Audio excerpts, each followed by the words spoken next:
So he spent most of 2013 out on the road, didn't you? Spend a lot of time out on the road with Taylor? Yeah, I was in America for 11 and a half months, which as an Englishman is quite a tough thing to do. What did you think miss of our tea. What did you think of our country?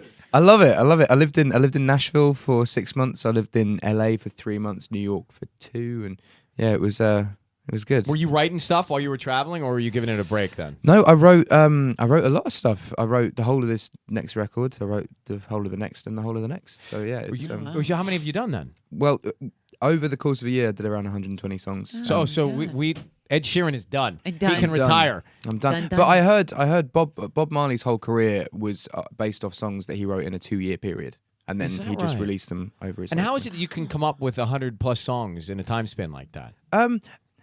America's one of these countries where you have a lot of experiences and meet a lot of new people. So yeah. So would you say that this next album is based on your American experience? Yeah, I'd say Really? a large amount of it. Like it's not just like rapping about rope chains and stuff, but it's it's definitely about the there's songs that are inspired by Nashville and stuff like that. So would you say it's more geographical or people based?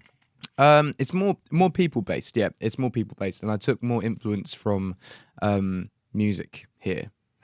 Yeah, I got to work with a lot of very cool people over here, producers wise. The lyrics I write are so personal to me. I'm quite a selfish songwriter in that point. I was always told that the way to failure was to please other people, and there was no key to success. So I just always did songwriting for me.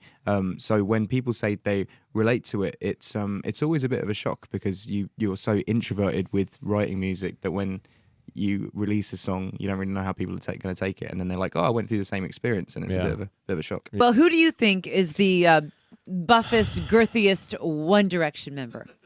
I think it's obvious. How do you what's the category for buffest and griffith? I guess like muscle, the most well muscled. Artist. Is any of this related to the album? Yeah, a lot of it is actually like this song, Bloodstream. That's the song. These actually,